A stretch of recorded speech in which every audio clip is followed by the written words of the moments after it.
할렐루야, 존귀하신 하나님의 이름을 찬양합니다.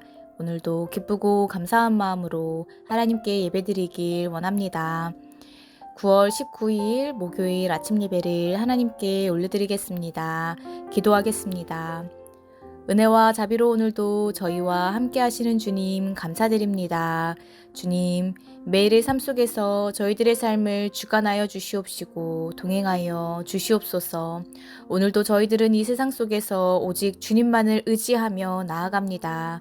오늘 시작되는 하루 가운데에서도 친히 찾아와 주셔서 저희들과 함께 동행하여 주시옵시고 지혜를 허락하여 주시옵소서. 또한 오늘 주님의 말씀을 듣고 묵상하며 또 기도하며 나아갈 때에 그 말씀이 저희들의 마음에 새겨지는 놀라운 은혜를 경험하게 하여 주시옵소서. 감사드리며 예수님의 이름으로 기도드립니다. 아멘. 시편의 말씀으로 하나님을 찬양하길 원합니다. 시편 134편 1절에서 3절 말씀입니다. 함께 읽겠습니다. 보라, 밤에 여호와의 성전에 서 있는 여호와의 모든 종들아, 여호와를 송축하라. 성소를 향하여 너희 손을 들고 여호와를 송축하라. 천지를 지으신 여호와께서 시온에서 내게 복을 주실지어다. 아멘. 오늘 함께 묵상할 말씀은 열왕기하 9장 14절에서 26절까지의 말씀입니다. 오늘 말씀은 14절에서 20절까지의 말씀만 읽도록 하겠습니다. 함께 읽겠습니다. 이에 님시의 손자 여호사밧의 아들 예후가 요람을 배반하였으니 곧 요람이 온 이스라엘과 더불어 아람의 왕 하사엘과 맞서서 길앗 라못을 지키다가 아람의 왕 하사엘과 더불어 싸울 때에 아람 사람에게 부상한 것을 치료하려 하여 이스라엘로 돌아왔던 때라. 예후가 이르되 너희 뜻에 합당하거든 한 사람이라도 이 성에서 도망하여 이스라엘에 알리러 가지 못하게 하라 하니라. 예후가 병거를 타고 이스라엘로 가니 요람 왕이 거기에 누워 있었음이라. 유다의 왕 아하시아는 요람을 보러 내려왔더라. 이스라엘 망대여 파수꾼 하나가 서 있더니 예후의 무리가 오는 것을 보고 이르되 내가 한 무리를 보나이다 하니 요람이 이르되 한 사람을 말에 태워 보내어 맞이하여 평안하냐 묻게 하라 하는지라. 한 사람이 말을 타고 가서 만나 이르되 왕의 말씀이 평안하냐 하시더이다. 하매 예후가 이르되 평안이 내게 상관이 있느냐 내 뒤로 물러나라 하니라.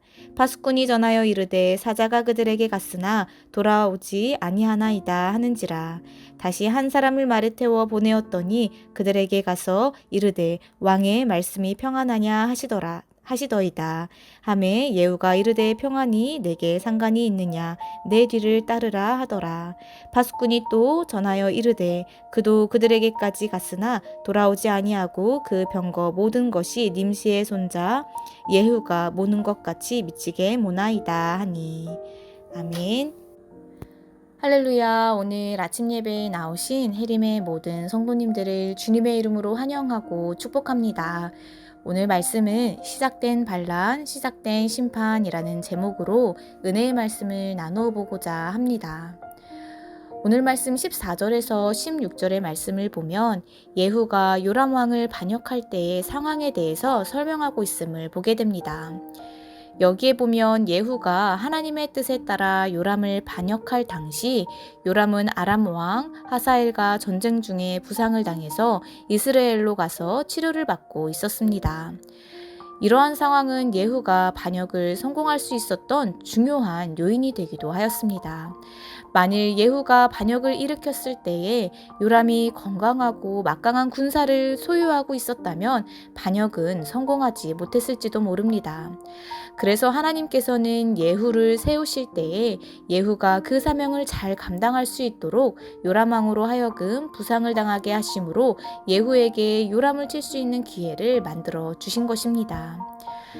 이러한 사실은 하나님께서 하나님의 뜻을 위해 사람을 세우실 때에는 그 일을 잘 이루게 하기 위해 기회도 만들어 주신다라는 사실을 보여주고 있습니다. 그렇습니다. 하나님께서는 하나님의 일을 맡겨주실 때에 그 혼자의 힘으로만 하나님의 그 일들을, 주님의 사명을 감당케 하시는 분이 아니십니다. 하나님이 어떤 사람을 불러 사명을 주실 때에는 반드시 그에게 그 일을 감당할 만한 능력을 주시는 것은 물론이고 그 일을 성공적으로 이룰 수 있도록 기회까지도 주십니다.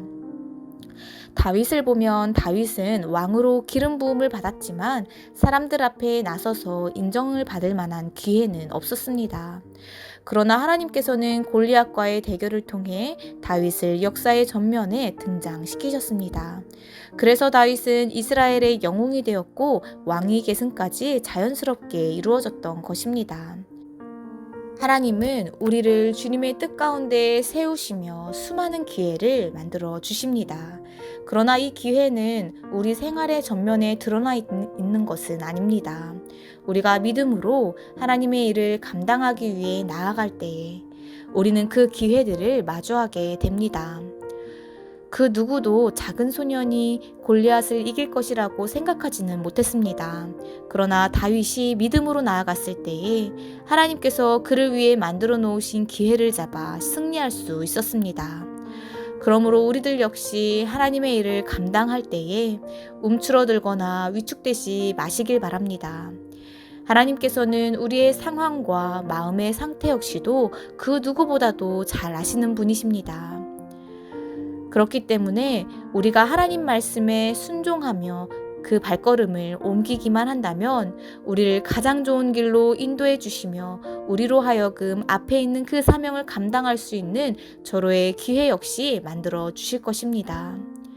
하나님께서는 우리를 사용하실 때에 우리가 주님의 사명을 감당할 수 있도록 힘을 주시고 기회를 주시며 지혜를 주신다라는 것을 기억하시며 언제나 믿음으로 주님의 말씀 가운데 반응하시며 주님의 사명을 감당하시는 저희들 모두가 되시기를 주님의 이름으로 간절히 소망합니다.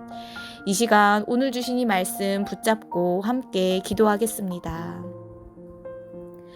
은혜와 사랑이 충만하신 하나님 아버지 감사합니다. 주님, 저희들은 주님의 말씀을 전하며 그리스도의 사랑을 전해야 하는 귀한 복음의 사명을 모두가 갖고 있습니다.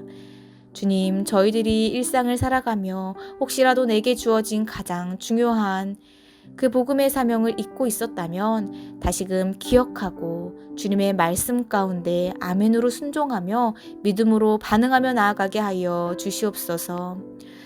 저희들이 주님의 말씀을 전하며 그리스도의 사랑을 전하는 것이 쉽지 않지만 그때마다 주님께서 저희들을 가장 좋은 길로 인도하시고 저희들에게 지혜와 능력을 더하여 주신다는 것을 믿음으로 고백하며 오직 주님만을 신뢰하며 나아갈 수 있도록 인도하여 주시옵소서.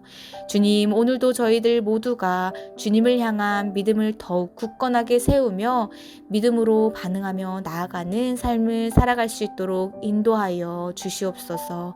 감사드리며 예수님의 이름으로 기도드립니다. 아멘. 주기도문으로 마치며 자유롭게 기도하겠습니다. 하늘에 계신 우리 아버지여, 이름이 거룩히 여김을 받으시오며 나라에 임하옵시며 뜻이 하늘에서 이룬 것 같이 땅에서도 이루어지이다. 오늘날 우리에게 일용할 양식을 주옵시고 우리가 우리에게 죄 지은 자를 사하여 준 것 같이 우리의 죄를 사하여 주옵시고 우리를 시험에 들게 하지 마옵시고 다만 악에서 구하옵소서. 나라와 권세와 영광이 아버지께 영원히 있사옵나이다. 아멘.